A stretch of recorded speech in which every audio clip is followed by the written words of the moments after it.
Retail workers have seen it all. Get ready for some insane tales from retail. Story 1.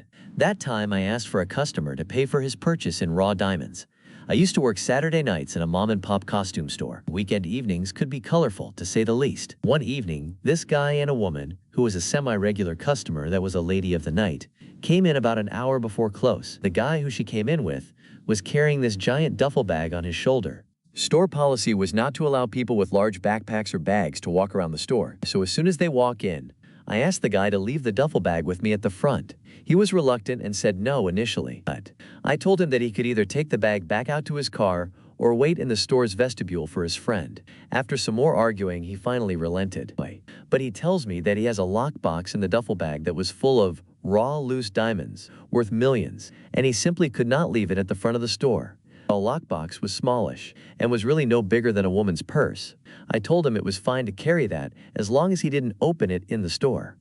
He finally left the big bag with me while he browsed. After going on for about 35 minutes about what an important person he was, he eventually goes to our jewelry case. Davis. He tells me he wants to buy something pretty for his friend. I showed him some of our higher-end jewelry, which he immediately moved away from, and went for a tray of $3 to $12 rings. After deciding that one of the $12 rings is too much, he selects a nice $6 ring. Finally, about 15 minutes before close, his friend was done shopping and had found something to his liking. The total for the purchase, including the ring, was somewhere in the neighborhood of $65. At which point, an argument started. The two of them went back and forth for a little while, until finally I got sick of standing there and piped in with, "Don't you have a case full of loose diamonds? Surely this isn't too much for you. I could take payment in diamonds?" At which point he stormed out of the store. The whole thing was anticlimactic since he had to come back in to get his duffel bag. At which point I asked him if he still wanted the stuff I had rung up at the register. He flipped me off and left. Strangely enough, this was actually the last time I saw this woman when I was on shift. I seemed to have an unfortunate tendency of spoiling things for her, mostly due to my inability to keep my mouth shut when these arguments would happen at the register. Story 2. 2 brazen encounters at the deli counter. As I think back on my time working in the grocery store's deli/hot bar section, I remember there were 2 times I had to get authorities involved. I figured I'd better tell those stories too. The first one is super short, so I can put them both here. They also happened within a day or two of each other, though I don't remember which happened first. Because the deli is a service counter and not self-serve, loss prevention usually didn't have to worry about us. But there were at least 2 occasions they did while I was there. Story 1.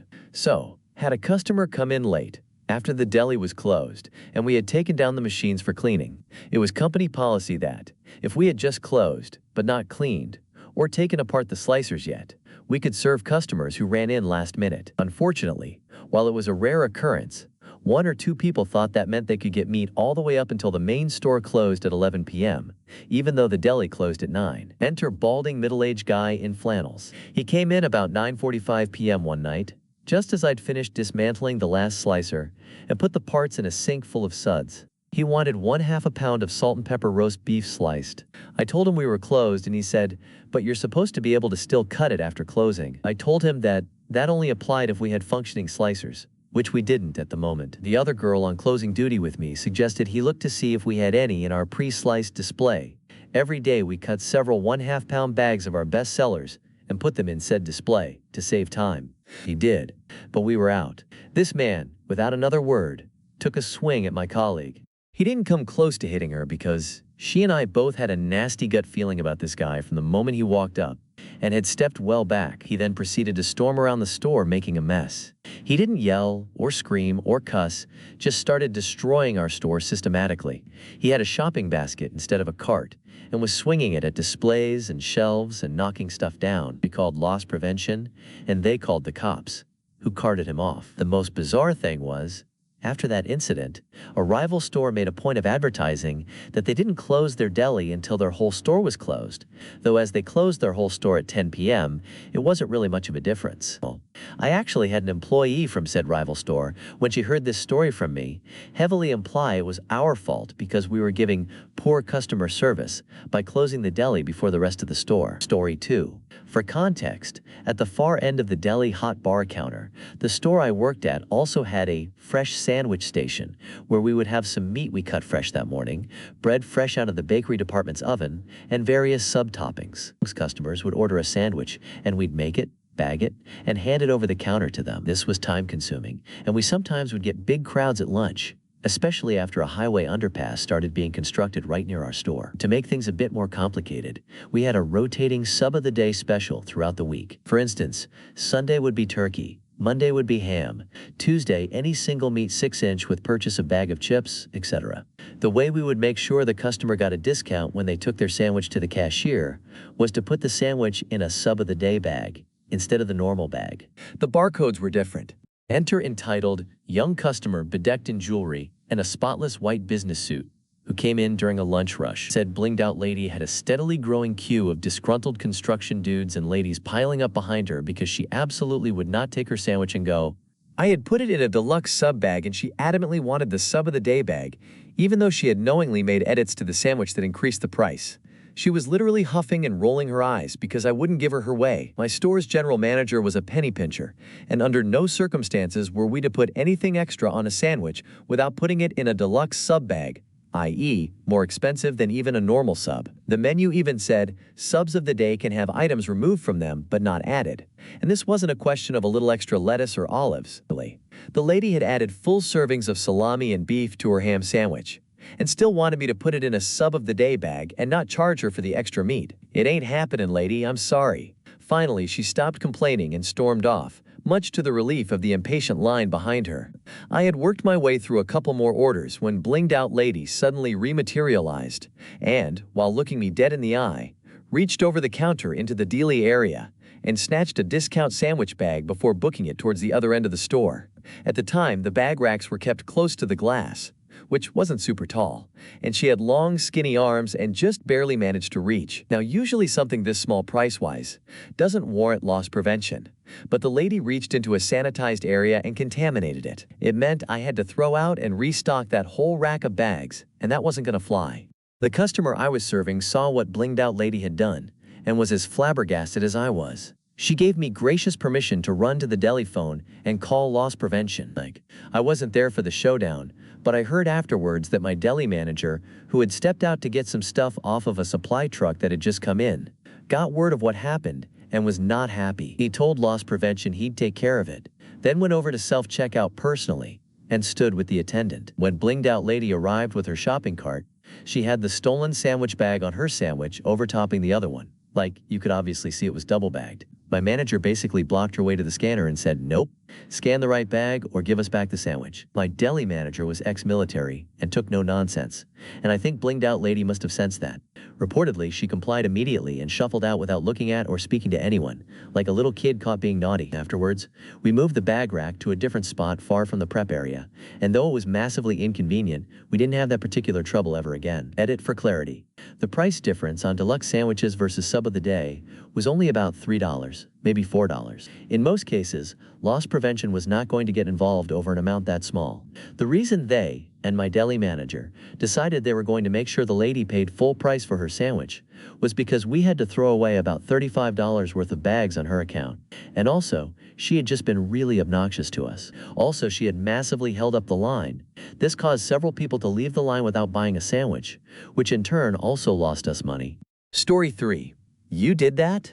Expressionless tears of joy. A few years ago, I used to work for a grocery store company out of state. Stories. So many wild moments came from this job, but one day I go into the store and it's slammed. The place looks like a tornado came through and knocked everything over on the shelves. Yes.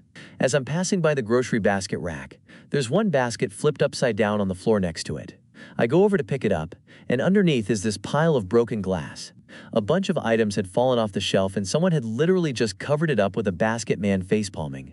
I walk back to the back office and wake up my boss, and I tell him some absolute King jackass broke something and didn't tell anyone, and literally covered it up with a basket. He looks down somberly and says, I did that, rolling on the floor, laughing loudly, crying skull. Apparently he bumped into the shelf and literally forgot he never cleaned it up, man, facepalming. Story 4. Bedtime book recommendation. Looking over this subreddit and some of the wholesome stories brought me back to a little mom-and-pop toy store I used to work at, and one experience that I will never forget. It's been a while since I've worked at the toy store, but part of what made the place special was we would demo games with families, recommend kids' books that we had read and loved, and we wrapped gifts for free.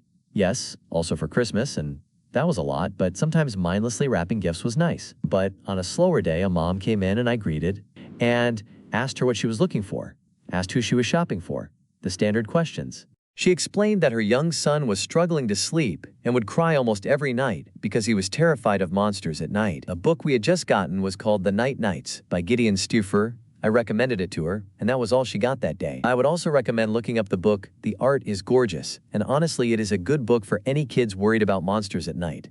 A few weeks later, she came in when I was working and pulled me aside to tell me the book had helped her son feel safer, and he has been able to sleep, has been raving about night nights, and she's been reading it every night to him. That made me so incredibly happy, and I do miss working at that place, just because I got to meet so many amazing families and funny kids. Figured I'd share another wholesome story here to add to the pile. Story 5. The ceiling was collapsing in around us. Hi, I recently heard about this subreddit and boy do I have a story to tell. Many years ago, I worked at a 99-cent store that was a part of a large plaza that was the main shopping center of our town. Near the end of winter, a construction crew showed up and began tearing up the roofs and metal awning on every store in the plaza. Now at this time, there was no snow or ice, so everything was fine at the time. However, as it went from winter to spring, it began to rain and the roofs has not been replaced. Every single shop in the plaza had leaking ceilings and suffered major water damage. In the store I worked in, the ceiling panels had absorbed all the water and began to fall upon us. At one point, we had to tape off the seasonal section of our store with caution tape and a sign saying, "Stay out, danger." Did this stop people from going past all the tape so they could get an ice cream-shaped travel cups? No, it did not. And when I called them out for it, all they would say was, well, there was something I wanted in there. Soon enough, more than half of our ceiling was gone, and another of our products were ruined. That wasn't the worst. What was the worst was when it began raining inside the store. Literal downpours inside a shop when it wasn't raining outside. Several times our registers were rained on and would not turn on. This didn't stop people from shopping at the shop, and corporate refused to shut down the down. One day on my day off, my dad and I had gone into the shop for cleaning supply, and my dad for the first had seen the damage I had been describing to him for the first time. In the end, he called the fire department because the store was a literal danger zone with the flooded floors and the waterlogged electronics. But the fire department didn't shut down the store. By the time I quit the job, the ceiling was still missing, and the floors were constantly flooded. All of this happened between the months of March to June. Story 6. A case of the wrong MacBook.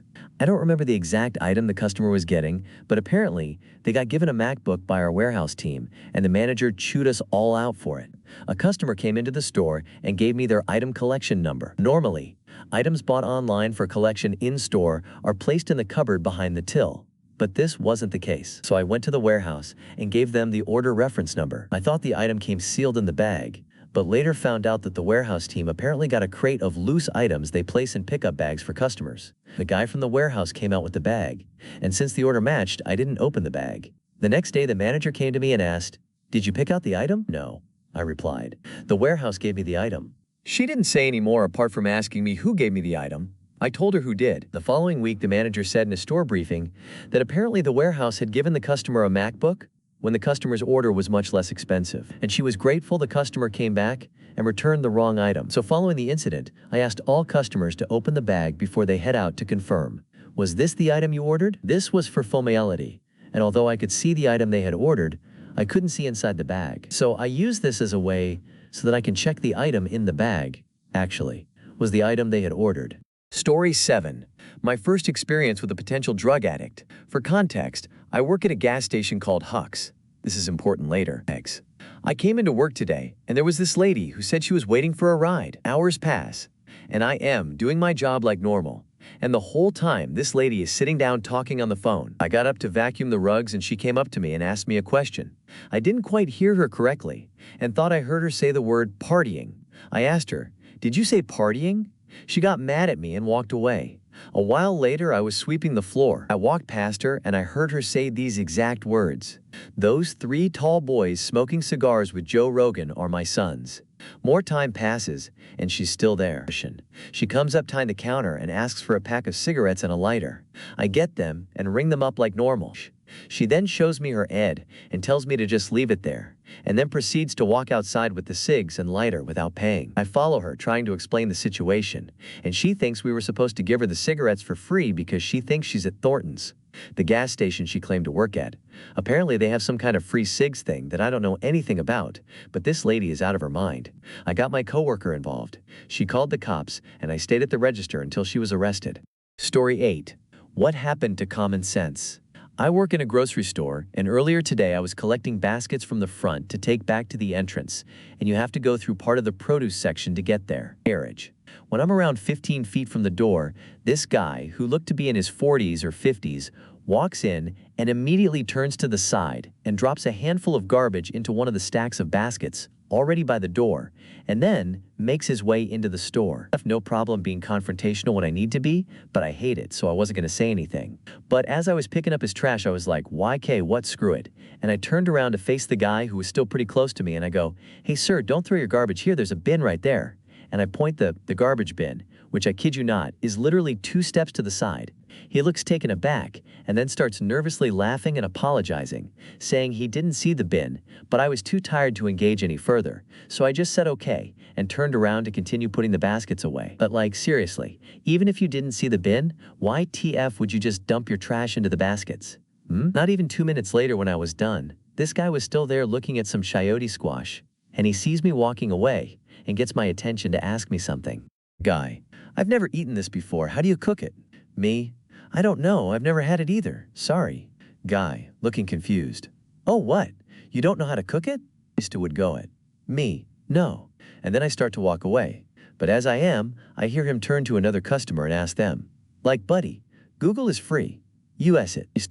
People assuming me or one of my coworkers knows every little detail about different products happens a lot more often than you'd think, and it baffles me every time they get this confused look on their face when I tell them I have no idea how to cook or use whatever they're asking about. Obviously, if I do happen to know, then I tell them, but that really doesn't happen often. Story 9. Just another day behind the counter. The chips are how much? I used to work in a service station, NZ, way back. I quite enjoyed it most of the time. There were quite a few genuinely funny moments. Here's one, although it did start out frustrating. So when the station first opened, the price tags were these ridiculous little squares with the numbers on them.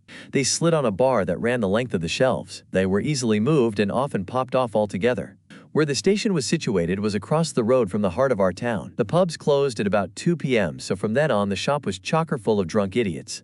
Those bloody price squares got moved around all the time. They thought it hilarious to make little items extremely expensive. LOL. Anyway.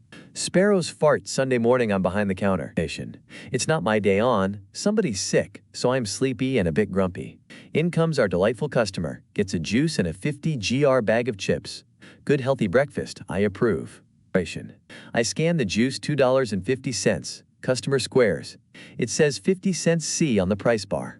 I sigh the internal sigh we all know so well, and go into the whole spiel above. Nope, not having it. I need to charge the listed price. Blah blah. Okay sir, you got it. I go and check the listed prices, then manually override the till price. That will be $2,000,050 please. Cash or credit? Customer's face was awesome. He checked the prices himself, came back laughing, and agreed to pay the till price. Wise choice. Story 10. I've got accused of stealing money from a customer, despite having security footage proving that I didn't. I've been working at a corner store for a month now. It's my first real job, as earlier I've been doing some commissions for friends and babysitting for family. So me and my coworker open the store, and immediately a lady storms in. Mind you, this was 6 a.m., and I'm pretty sure that she's been waiting before we even came in, 15 minutes before opening to prepare the store. She points at me, yells, "You!" and asks if I remember her. I didn't. I have over 500 clients a day coming through the store on my shifts. She says that she was buying cigarettes from me yesterday and that she paid with 200 PLN bill. For context, it's about 7/8 of min wage work when she was buying cigarettes. It still didn't narrow it down. We have lots of clients who do that. She tells me that she actually gave me 2 bills by accident. claiming that they've stuck together and she didn't notice it then, and that I've robbed her of those additional 200 PLN and she wants it back. At that point, my coworker took over. I had no idea how to even respond, and she told that lady that we can't just give her 200 PLN and that she should come back in about 3 hours, because then our boss will come in and she could review the security footage and solve the issue. The lady kept arguing that at that point I'd be gone, I wouldn't, and that she would have to take a day off at her own job, but eventually she left. She came back at 9 a.m., stood directly in front of the register, and just stared at me angrily. I told her that my boss isn't there yet. She just told me, "I'll wait," and continued on staring at me, blocking the way to the register. Finally, my boss came in. She showed that lady documentation from the end of my shift, that when I was counting cash, I didn't have additional money, and she showed security footage from when that lady was a day before, where it was clearly shown that I wasn't handed an additional bill that I could have not noticed or steal. The lady started arguing that I must have stolen the money for myself. She was shown the footage of me again, where she could see that I didn't steal any money. She started yelling at me that I should just admit that I've stolen it. She also said that she knows her truth, and that my boss has her own opinion, but she wants her money back. Again, she was provided with solid proof that I didn't steal the money. After some back and forth, she was told that she's welcome to call the police if she wants to, so she finally left, yelling at me that I'm dishonest and that the money I've stolen isn't worth it. She never came back or called the cops. Well, now I get paranoid every time a customer that vaguely resembles her comes in, but I'm glad the boss and evidence were on my side, and that I didn't actually miss that bill by accident, both when she was paying and when I was counting the money. If it wasn't clear, I didn't steal that money, or any money from a customer or cash register. This store is full of liars. Went to work on Tuesday when a woman came in to pick up a prepaid order. I remember helping her pick out the gift originally, and she was a bit of a difficult customer, but not rude. Just one of those people that needs to see every color in every style before making a decision. It took her almost an hour texting back and forth with her adult son to figure what he wanted, and of course it was the only color I didn't have at our location. She paid in full, all was well, and I was happy it was over. Fast forward a few days later to Tuesday. I had one other customer in the store when she came in. I smiled, gave her the shoes, and figured that would be the end. Instead, she starts rambling and going off about how she was here the day before to buy something, and she was going to pay cash but decided to pay card, but still put down $20, and it's our fault her money is missing. She said, "Oh, it's such a shame, there's truly no more honest good people in the world." All because she didn't see $20 sitting on the counter of the store a day later. I finally try and get a word in because she's basically just rant/yelling at me. "Ma'am, I have no idea what you're talking about. I wasn't working yesterday." She says, "Oh, I know that." Then continues talking about how our small business is terrible and finally walks out. She literally knew I had nothing to do with whatever weird situation she had, and yet still felt justified in yelling at me for it. After she left, the only other customer in the store looks at me and just goes, "What was wrong with her?" Quote. His response gave me faith. I wasn't crazy. I told him if she hadn't yelled at me, I would have told her we have a lost and found for lost items like that. Also, since the owner was the one who helped her, I was going to let her know she could talk with him the next day. There's literally nothing a small business has to gain over stealing $20. That type of situation could ruin our reputation. Story 12. We're cashiers, not doctors. I'm a shift supervisor for a retail drugstore chain. I notice the line is long, so I jump on the next register to help my cashier. We're gradually moving customers along until an old woman, OL, about 80-ish, comes up. She brings up 2 boxes of Rogaine. For those of you who don't know, it's a topical supplement that is supposed to help your hair grow back, the men's and the women's, and hands them to my cashier. She asks my cashier, "What's the difference between the men's and the women's?" My cashier says she doesn't know, but it does say on the men's box, "Do not use if you are a woman." OL asks, "So why can't I use the men's?" Cashier tries to explain that this is something she is going to have to Google. OL keeps asking several times, why can't she use the men's? Cashier uses different versions of the same answers, varying from, "Google it," to "Ask your doctor," to, "We're not qualified to answer that." By this time, OL, my store manager, has jumped to help move the line. Cashier shoots me this, "Help me" look, and I give my manager this, "I'm going in for the kill" look. At this point in my life, where I am no longer tolerate stupidity, it's no secret that if provoked, I can be quite insufferable to stupid people. I'm usually the one colleagues call to clear out people like this. In a somewhat loud but firm voice, I tell OL, she's a cashier, not a doctor. She doesn't know nor is qualified to. You need to either talk to a dermatologist or your doctor to know the difference. You are holding up the line. Either make a choice or leave. OL buys her non-Rogaine items and leaves. Once the line is cleared, cashier thanks me for getting rid of OL. As a curiosity check, we take a closer look at the 2 boxes of Rogaine. Men's is 5%, women's is 2%.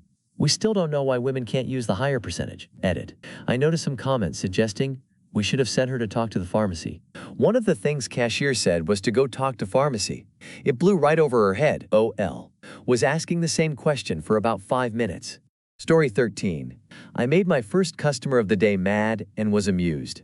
Now I want to start by saying I'm not usually like this. I don't know why I snapped when my shift just started or found pleasure in her anger, but there's no undoing the past now. I was setting up by putting the $100 USD we start with in the register. Please note that my light was off while I was talking to my coworker. I'll call her A.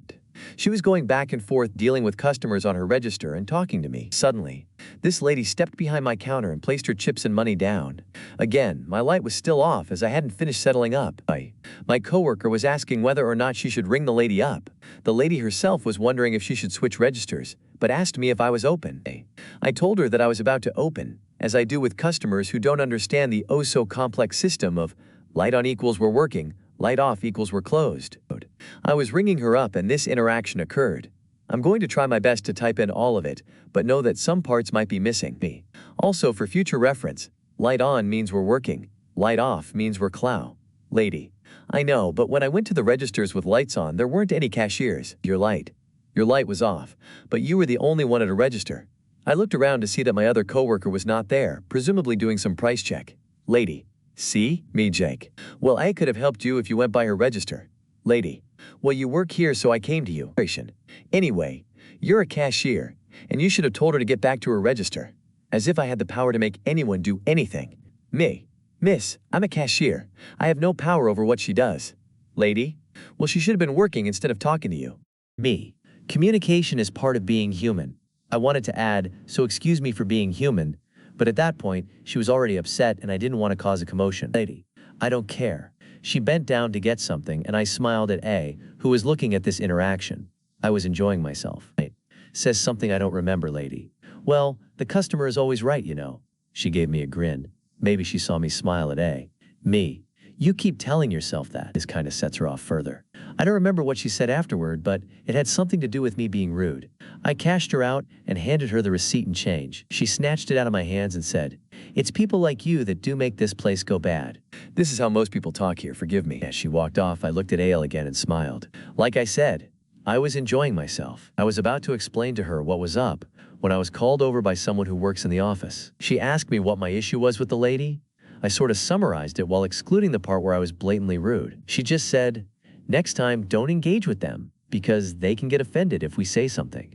I finally told her and my other coworker what happened. I made sure to put emphasis on the part where she wanted me to tell A to go back to her register instead of talking to me, then explaining how I have no power over what A does. A mentioned how I handed her the receipt nicely, but she snatched it out of my hand. And another coworker commented how she would have left it on the counter for her to pick up. I replied that the only reason I did was because I wasn't mad. I was genuinely enjoying myself and partially worried that this could get me fired. Lately, I've been aggressive and rude with customers when I don't mean to be. It hasn't even been a year yet since I started working and the stress is finally getting to me. I don't know if I'll be working here for longer than a year. I only have 1 year left of high school, and to go to uni as soon as summer vacation is over next year. I'll need the money, and I don't want to put on my resume that I was fired for being rude. I'd rather resign on good terms so that I can call them if I need a reference for my future workplace. Story 14. Ma'am, I'm just 14. A few important things to know. I live in Finland, and during the story, I was 14 years old. Away. When you turn 14 in Finland, you can get a 2-week summer job, 6H per day, for 10 days, no weekends. Now the story. About 4 days into working, I was stocking shelves in the nut and cereal aisle with 2 other summer workers. At some point, this Canadian woman, I'll call her C for Canadian, comes up and asks if I speak English. I said yes, and how can I help you? Well, when C realized that I could speak English, she started talking politics and how bad the economic situation in Canada is for a few minutes. When C finally stopped her, husband arrived, who was also Finnish, and from the same town I was. He greeted me, looked at his wife, grabbed the nuts they were looking for, and left. C looked at me, said that she hopes she will see me in Canada someday. Then C thanked me for helping. I just smiled and said, "Have a great day." The other workers told them what happened, and we laughed for a while. Story 15. You are going out of business, so give it to me at 50% off. So I work at a big box store that is going out of business. We have songs up all around the store with what is discounted and by how much. Furniture is 10% off, and we can't change that. A woman walks in and heads directly to furniture. She looks at a bed and dresser set. After a few moments, walks to the till and skips the line of 4 other people. "I want that bed," points at the bed she wants. "I can have somebody from furniture help you out. I need the tag on it, so let me call one of them to bring it to me." Arams, still checking people out while talking to her. Coworker brings me the tag and explained to the customer that it is a set and that can't be split up. The customer asked to be checked out, and I explained she needs to wait in line. She looks at the line of people and said, "Fine." I hear her complaining the entire time of how she is in a rush while taking care of other people, groceries and other odd things. Finally, she gets to the front and I ring her up. "Okay, mama, the price of the set is $. I tell her. She looks at me and goes, "I don't WNAT the set. I want the bed and headboard only." I explained to her that it is a set and can't be split up. "You're going out of business, so give it to me at 50% off," she yelled at me. I explained that isn't how it works. I ask if she wants furniture to see if they can find something similar. So just the bed and headboard. No, I looked online and there is nothing close to what I WNAT, so just give me the bed because I'm not leaving without just the bed. I radio for furniture and tell her okay. I move one computer over and call for the next customer. The look on that lady's face as she yelled at me for being unprofessional was great. Furniture guy walks over and tries to talk to women, but she just kept yelling about how she's glad this place is going out of business and this is why she never shopped here. She left in a fit of anger. So a few hours later, one of my coworkers walks up to me and shows me a picture of a bed and headboard that are solo sitting in he back that was tagged wrong in he system. He told me if she would have waited, he would have went and found it for her. Story 16. There's no way we could have lost 5 washing machines. I worked in an electronic retail shop as a Christmas temp. A customer came to the till wanting to purchase a washing machine. He had reserved the IEM. I checked our stock system, and the system is showing 5 available. But before I put the transaction through the system, I had to call the warehouse out back to make sure the stock was accurate. I asked the customer to wait on one side while the warehouse searched for the model. After about 5 minutes, the warehouse guy came out and said that they couldn't find the item and recommended that I try to sell a different one. I went to the manager in charge and asked her what I should do. She came to my till and upon checking the stock said, "We have 5 in stock. We can't have lost them all." Then she asked me to head to the back and try helping them find it. I did as told, and while searching with the warehouse guy, he managed to find the washing model that the customer wanted. Story 17. What does "on the way" mean? I meant to post this yesterday but forgot. This is a funny phone conversation I had with a customer yesterday. This lady called up the store I work at, wondering about the status of her package. This isn't an uncommon question. A lot of people can't seem to figure out how to enter a tracking number into a site, or can't be bothered to do it themselves, and would rather read their tracking number to me so I can look it up online. I mentally prepare my "you can look it up yourself" script when she asks, "It says that it's on the way, but it's not here. I don't understand what that means. It's not clear." It takes me a second to try and think of an answer that isn't insulting to her intelligence before giving up, and explaining that it says it's on the way because the package hasn't been delivered yet, and that when it's been delivered it'll change to delivered. She's quiet for a second before asking her next question. "But it says that it's still in Shipper City, on the opposite end of the country. How can it be delivered today, before 4 p.m.? This conversation took place at 2 p.m. If it's in Shipper City, this is too vague. The tracking information will say Shipper's City until the package has been delivered. Then it'll change to Current City. Can it be delivered today if it's still in Shipper City? Because it's not in Shipper City. It's in Current City. So if it can't be delivered today, does that mean that it'll go back to Shipper City and then shipped back for delivery tomorrow? No. If it can't be delivered today, it'll stay on the truck it's on, or go to a depot in the city and be put back on a truck tomorrow." Okay, but where exactly is my package? The tracking doesn't say. I don't know. It's on a truck somewhere in the city. If you want more exact information, you'll have to give different number a call. I'll do that then. Thank you. I honestly don't know how some people figure out which shoe goes on which foot. There wasn't a language barrier that I could tell. If English was this lady's second language, then she had long lost her accent. Story 18. Ah yes, just replace our stock. So I'm going to keep this as short as possible. And it's super infuriating. I work in a bookshop. We, of course, sell books. This happened twice now. The first time a woman asked me for a book, I knew it was still on the shelf and go to give it to her. When I'm holding it, I stare at it in disbelief. It was wet, there was a bookmark inside, the spine was broken in multiple places, the pages curled up, and the sticker on the back had clearly been peeled off something before. I know I had a completely new copy of that book in my shelf, maybe 2 ago. Someone came in and replaced the new book with their read and damaged one. The woman was shocked as well, and while she wanted the book, she of course wouldn't have bought that. I also wouldn't have sold it to her. I talked to my boss and she said I can just give it to the woman if she takes the damaged copy, since we'd have to throw it away. She was super happy and even bought the next book in the installment even though she hadn't planned that, because she said she'd feel bad otherwise. She was super sweet too. The second time I'm cleaning up, fixing my shelf, and spot one of the books having the spine broken in multiple places. Now mind you, we sell new books. We don't break spines, obviously. I take it out, and there's a bookmark inside. Some pages are damaged, the spine, as I said, broken, the sticker with the price stuck on badly, and the material it was made from is prone to having some of the color on the cover rub off when you are reading. I've been there myself. It's a clear indicator of a read book with that material. But yeah, someone put their read book on my shelf. Again, I am seriously questioning how someone could even come up with such a thing. 19. Ma'am, you really don't want me to be able to do what you're asking me to do. Over a decade ago now, I worked the customer service desk for a large chain department store. We primarily handled returns, about 95% of which were run-of-the-mill transactions, 4% were unusual, and 1% were absolutely wild. This one was part of the 1%. But first, a brief description of the return process. To make a return, I could use the receipt itself, or look up the transaction by scanning the purchasing credit card, both a store card or other major card, Visa, MasterCard, etc. The refund would then be issued back to the original card, or, upon request, as a merchandise credit. Cash was only an option if used as original tender, or to refund a debit card purchase. In the event of a customer not having their receipt or purchasing card available, a merchandise credit was automatically issued at the lowest refund amount possible. Use of a receipt or purchasing card ensured a refund of the full price paid. What this particular customer wanted to return is of no importance, and anyway, I have long since forgotten. However, what I will never forget is how she wanted me to complete her return. See, she had made the purchase some time ago on credit card A, as shown on her receipt. She had then closed credit card A and opened a new card, credit card B. This customer wanted me to scan her receipt, ensuring her the full refund amount, but instead of crediting her refund to credit card A, apply the credit to credit card B. Apparently she believed that I could just type the new card information into my magical computer and she'd be on her merry way, easy peasy lemon squeezy.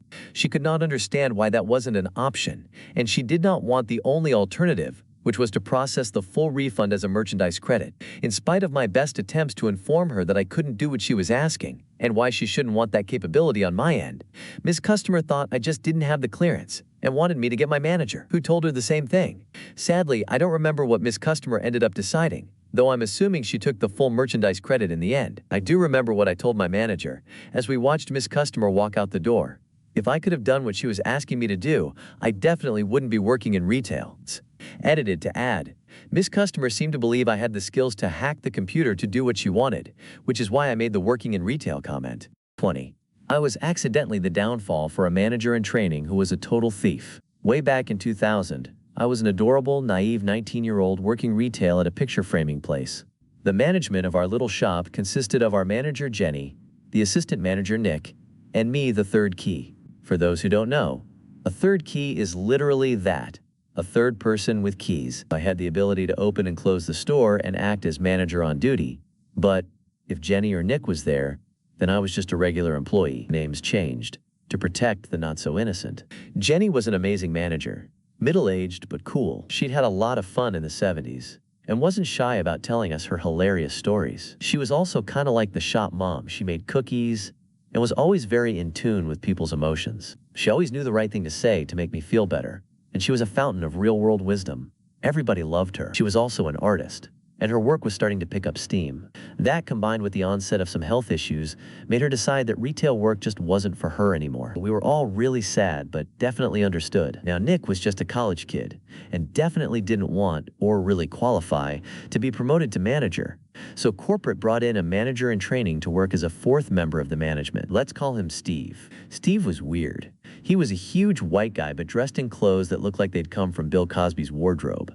Loud sweaters in Arizona heat. I was basically a golden retriever puppy and tried to chat with him while teaching him the ropes when it was my turn to have him shadow me, but he just wouldn't engage. It's not just that, but he would stare at me while I worked. Just sit in the office chair and stare. I tried to chalk it up to him just being awkward, but it was creepy. Even when I was trying to teach him something, he would barely interact. When he did talk, it was usually about how amazing he was at his last job and how low the pay was for managers in our company. It's retail. Okay, so on to the meat of my story. Remember when I said that Jenny was having issues with her health? She called me one Saturday afternoon when I was off and asked if I'd come fill in for her. Of course I did, and ran down to the shop to relieve her. She was having a really bad day, and I was happy to close for her. I also worked the next day, Sunday, and the day after that, Monday. That Monday, our district manager came in while I was MOD, and we got chatting. Like I said, I was basically a chatterbox, so this wasn't unusual. He asked me how Steve was doing, and I tried to diplomatically tell the guy Steve was a dud, using the example that on Saturday, when I relieved Jenny, he had just sat in the office or wandered the floor the whole night. The DM seemed a little startled, but not about the guy's behavior, but by the fact that Jenny hadn't been in the store after 3 p.m. After being in our store for about 6 weeks, Steve started swapping out with another store in the neighboring city and acting as MOD by himself. Steve was thrilled because he actually lived in this other city, and the rest of us just assumed this was part of his training. Not so much. Turns out that there'd been a whole lot of shrink happening in our store. A huge uptick in people paying with credit card and then coming back later and getting a cash refund. Back then, if you did a return on a credit card or debit, it took a few days for the money to show back up in the account. If people got mean about it, we could do a cash refund, but it had to be approved by a member of the management by signing in with their register code and using their key. Thousands of dollars worth of returns were being done in cash, multiple times a day, when before we'd have maybe 1 or 2 a week. What's worse is that it appeared that Jenny was the one doing all these returns. They seemed to think that Jenny was taking all she could get before she retired. That is, until I told the DM about filling in for Jenny. Apparently a very large, $750, credit card transaction had been returned that night around 7 p.m., and Jenny's code was the one used. When I said she wasn't even there, in my naive way I had saved her. It turns out that Jenny had just given Steve her register code to train him because it took a few days for him to get his own because of some computer glitch at corporate. After my offhand remark, they took a closer look at our old schedule on paper. The management team didn't clock in and out and realized that half these returns were happening on days when Jenny wasn't even there. So they switched Steve to the store in the other city, which had a better surveillance system, and caught him using another employee's code to pull the same trick, as well as flat out pulling cash from the till. I'm not sure what the actual charges were, but from what I heard, he was very startled when he showed up to work to find the district manager and 2 sheriff detectives waiting in the other store's office for him. He was literally perp walked out in handcuffs. I was so upset that they didn't do it in our store. Jenny ended up leaving shortly after. The stress was just too much for her. Nick was made temporary manager, and he and I split opening and closing duties for a couple months. I mostly opened, and he would close. There were a few managers from around that would sub in to give us days off. Then we finally got a new manager who'd been entirely trained at other stores. He was okay, but he was no Jenny. Thankfully, he was no Steve either. Story 21. Wholesome customer interaction made my day. Since we're in holiday crush hell right now, I thought I'd share a very positive experience I had several weeks ago. For context, I work at a store that highly emphasizes customer service, so I am constantly talking to people on the floor and at the register. My store is located in a really big tourist area in the US that sees a lot of international tourists, and it isn't uncommon for me to have interactions where I have to navigate a language barrier. Like many of the stores in the area, we have a display of postcards and regional stickers right by the front door, because they sell like crazy. One weekday morning, I was hanging out by the front of the store greeting customers as they came in and running over to the register to ring people up who were ready to check out. A guy maybe in his late 20s came in and started checking out our postcards, and when I got the chance, I went over and greeted him. After saying hi, he somewhat nervously asked if I knew how he could send one of the postcards we have for sale. Sure, maybe our main business isn't selling the postcards, but I love to help people out as I can, so I happily explained that after buying one of the postcards, he could go to the nearby post office and either buy stamps or take it to the counter there where someone could help him send it. He thanked me, and I left him to browse as I needed to ring some people up at the register. A bit later, the guy comes up to the register with a single postcard, and I start chatting with him as I ring him up. Towards the end of the transaction, he says, "Thank you so much for helping me. You are very warm and kind. This is my first time visiting America, and I was scared. I was a little flustered by such a genuine compliment, but I wholeheartedly thanked him for saying that, as well as letting him know that he was doing great, in the context of English clearly not being his first language. I got to brag to my coworkers about an awesome customer interaction, and it's rare that I get compliments as specific as warm and kind, so I spent the rest of the day feeling pretty great. Sometimes the job absolutely sucks, but every once in a while there are great people who remind me why I keep doing this. Wishing everyone some peace and good customers over the holidays. Story 22. I got into a shouting match with a customer. So this happened yesterday. It's my first real confrontation with a customer. Beyond the normal, please don't do that thing that's against the rules conversation. I'll say up top, as an employee I should not have used the word stupid. However, I didn't pause long enough to remember I needed to react as an employee, and instead reacted as a community member who saw a child in a dangerous situation. I work at a furniture store, Swedish and Blue. If you're not familiar, you buy the furniture in boxes and build it yourself. We have specific carts, flat carts, to carry your heavy boxes on. So I'm trying to leave the warehouse floor to go to lunch. I see a young guy, who I thought was probably 16, with a much younger brother, running down an aisle pushing a flat with 2 boxes and a young child. The setup is 1 box on the cart, 1 box leaning upright between the handles of the cart, and a 3 to 4-year-old kid laying on top of the bottom box but under the leaner. Not a good spot. So I immediately react. Absolutely not. The adult, almost adult, stops the cart and leans down to the kid. Oh, sorry, buddy, you gotta get off now. I then tell him, and I need you to not be running around with a full cart.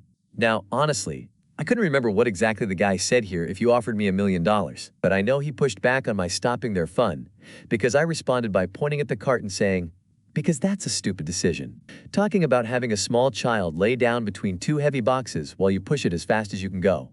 He did not like my calling him out. Okay, hate all you want, but I would never tell my son something is a stupid idea. Son?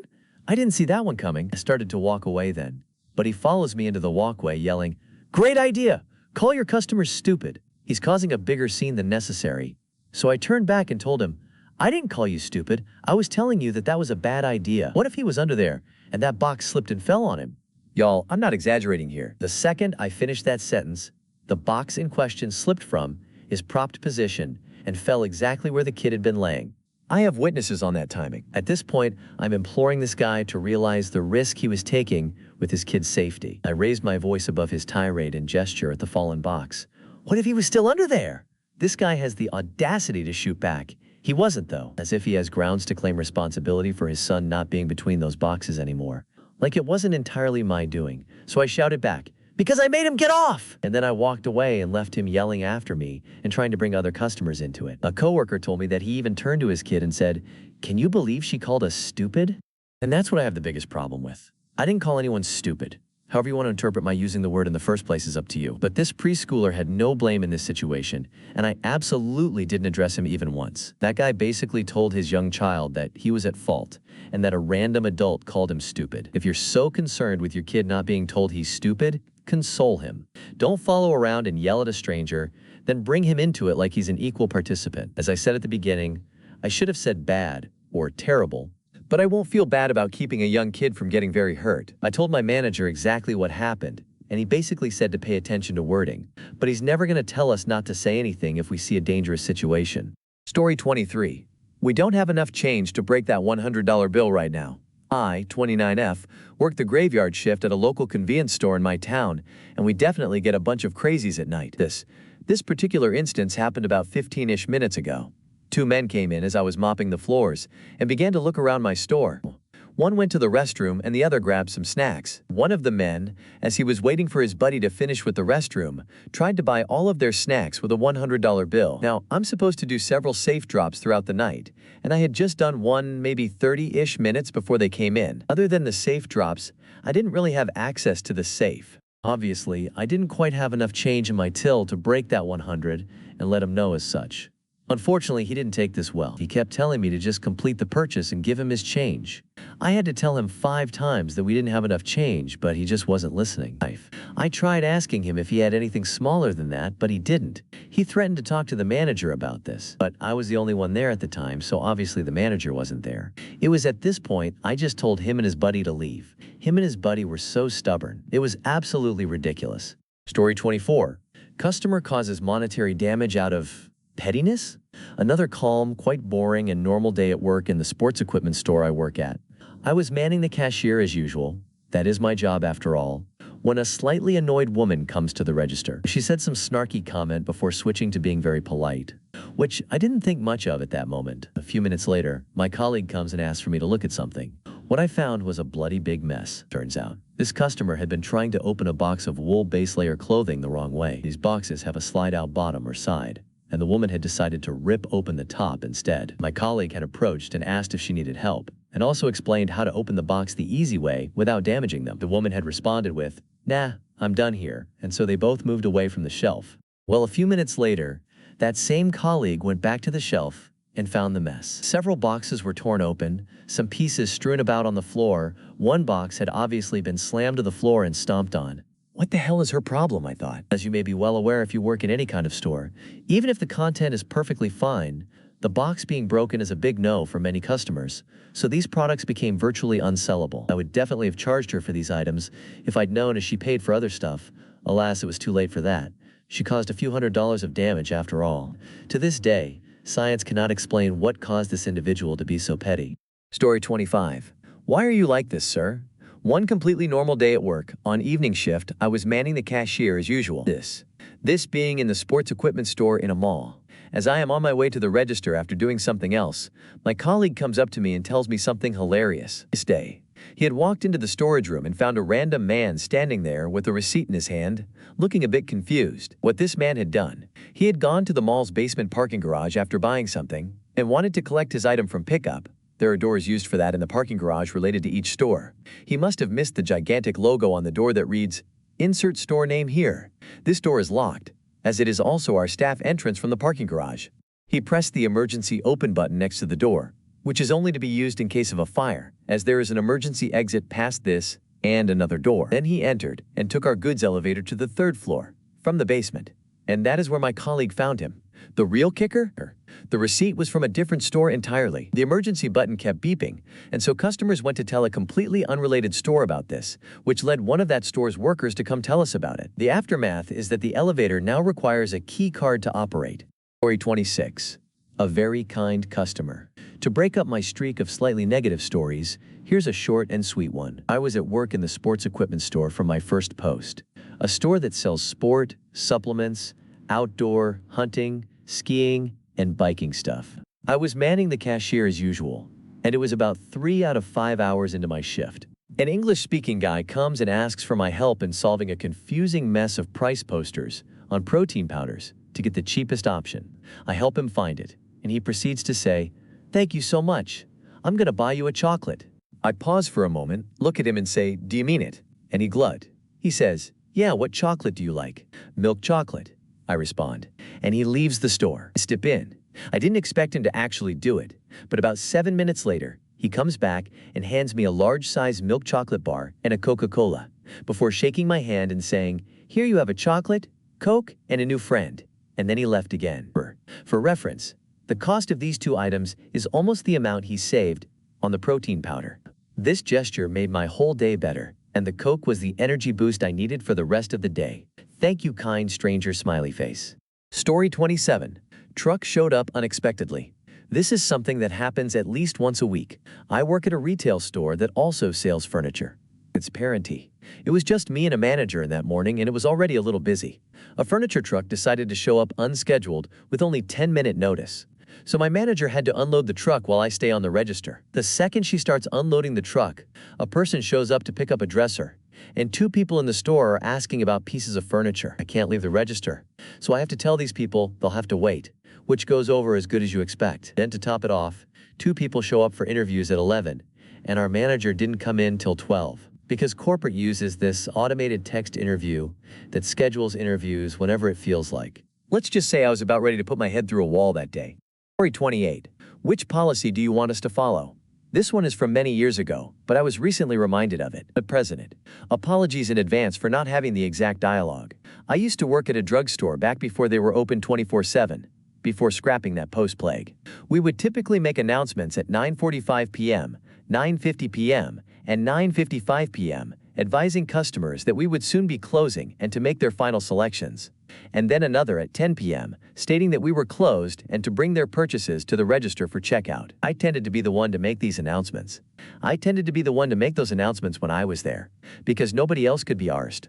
So one night I did the 9:45 p.m. announcement, and the district manager, there on a late visit on his way home, stormed up to the front register. Now, I was in photo at the time, and the cashier ratted me out as the offending announcer, leading the DM to come up to my register like a thundercloud. "What do you think you're doing?" he demanded. I, at the time, had no idea what he was talking about. Closing down photo? He didn't like that answer. The announcement, but why are you trying to rush paying customers out the door? One good thing about working photo: it doubled as customer service and the complaint department.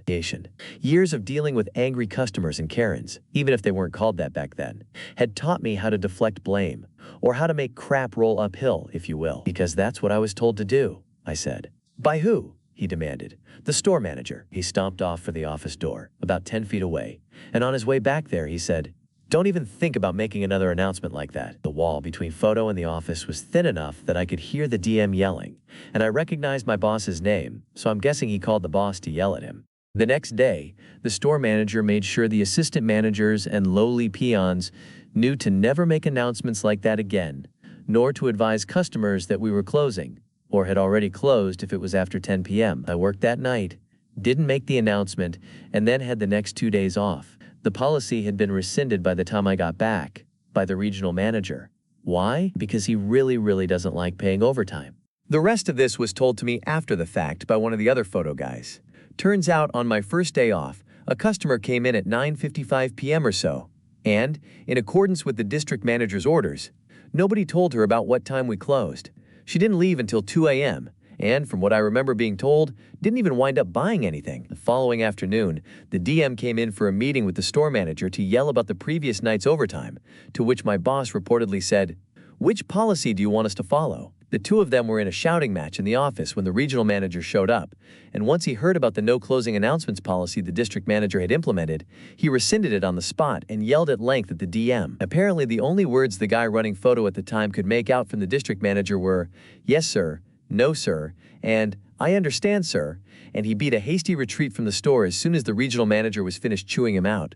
I typically dreaded visits from the regional manager because he tended to be a stuck-up narcissist, but I genuinely regret having missed that one. Story 29. Cops in malls, not actually bad at their jobs. So I used to be a manager for a fairly large CD/DVD store back in 2010 or so that was right next to an anchor store.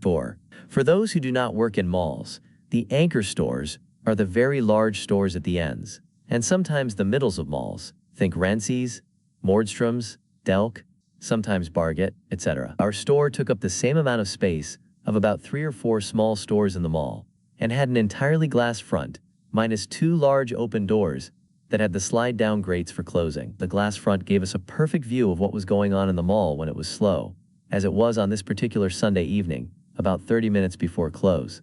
I generally set myself up at the front of the store, sorting new product on a cart, looking outward into the mall, so I could greet anyone who came inside. My employees were finishing up closing duties, so we could close registers and get out the door as fast as possible. Now, this particular mall had the usual security guards who tended to be the guys who fell into 2 categories. A, the young guys who really wanted to be cops but probably failed due to psych evals and were a little bit too excited to catch shoplifters, and B, the older guys who probably used to be cops and just wanted everything to be safe for everyone. And on weekends, we had a few cops that patrolled the mall. As employees, we did occasionally need to call security and had good relationships with the security teams, as well as the loss prevention team at the anchor store right next to us, which I shall call Delk. We also used to think that the cops that pulled mall patrol detail were probably bad at their jobs. How silly we were. As I was sorting CDs and hoping for a fast exit that night, all of a sudden, I saw a woman with a stroller, time racing times out of Delk, just as fast as she could go. Quickly in pursuit was one of the cops, and Bob, one of our favorite LP guys from the Delk team. Before I could even yell back for my employees to see the show, the following occurred. The cop made a flying tackle on the woman, landed on her back, and slid, times with her, almost 10 feet across the nicely waxed tiles, while the stroller went flying, and had both hands behind her back and handcuffed before the two of them slid to a stop. The stroller, before you worry, crashed and spilled its contents, Not of a baby, but of probably a few $1,000s worth of prom dresses and jewelry, also sliding out all over the nicely waxed tiles. Bob skidded to a stop by the stroller and began collecting the items and apparently sorting through the items to determine which ones were owned by Delk and which were the property of other stores she had been stealing from so they could be returned. And one of the young mall security guards strolled up from the other direction, saluted me, and said, "It's okay, we've got it taken care of." Story 30. But I've also worked in a store before. I remember this one well. It happened the day after the thief who got cold feet story. It was one day before our National Day, and I was at work at the grocery store, and this was some years ago. I was working late/closing shift, 4 p.m. to 11 p.m. The store closes at 11 p.m. Around 10:50 p.m., a lady with a typical Karen haircut and purple hair color walks into the store and grabs a shopping cart, and walks into the opposite end of the store with meat fridges and freezers. I start the closing routines and don't think much of it. The time hits 11, I've finished my routines and the lady is still standing there in the same exact spot. I go to her to tell her the store is closed, but before I get a single word in, she says, "I know, the store is closed. I know you want to go home. I've worked in a store before, you know." I kinda just responded with, "Are you Listen, I've worked in a store before. You always let the customer finish shopping." And then she started rambling incomprehensively. The time hits 23:05. She finally starts moving, but was swerving between the freezers, not grabbing anything. On the way to the cash registers, she suddenly takes a sharp right turn to look at something. The entire time she is rambling to me about something. I was spacing out and just following her to make sure she leaves. Finally, at 23:12, she makes it to the register, and my colleague scans her items. Then she realizes she forgot something and is about to go grab it. But before she does, I say, "I'll go grab it for you," which I did. I return with the item, and my colleague scans it through. Then she asks about cigarettes. The store uses an electronic safe that you pay for a ticket you scan, and then the item drops like a vending machine, while tapping the screen in front of the register. My colleague explains that whatever cigarettes she wanted we were out of. She scoffs, and proceeds to look for her wallet in her purse. After rummaging for what felt like forever, she finds the wallet, pays and packs her stuff in a bag, and heads for the exit. I follow her to lock the door. She notices some National Day flower bouquets by the exit and is about to stop to look at them, when she probably noticed me rolling my eyes, and she left. The time was now around 11:23, and my colleague still needed to finish counting the till. The entire time from when I first walked up to the lady and until she left, she was rambling about stores and how she worked in one and "I know how it is" and stuff. Lady, if you know, then please leave so I can go home. 31. The thief who got cold feet. A few years ago at this point, I was working in a grocery store, unlike the sports equipment store I work at now. I remember this story well, because 2 days in a row, something stupid happened, and this is one of them. 2 days before our National Day, I was at work during the evening. Suddenly, while I am having my lunch break, my colleagues come in and asks me for help. I follow them, and on the way am briefed about a thief having stolen a bike from the store entrance. A man who was a regular customer, who always rode his bike, had his bike stolen from the store entrance. He'd parked it inside for whatever reason. Well, lucky for him, there are cameras in the entrance that caught the culprit red-handed. The hilarity ensued from here. I go to check the security tapes to prep for the police to show up. Victim had called. This is what I observed.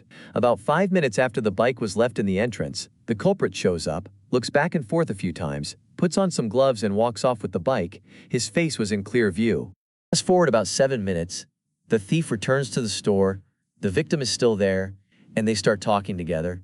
Turns out they know each other. No way in hell can we tell the victim that it's the thief. We have no idea if he becomes violent or not.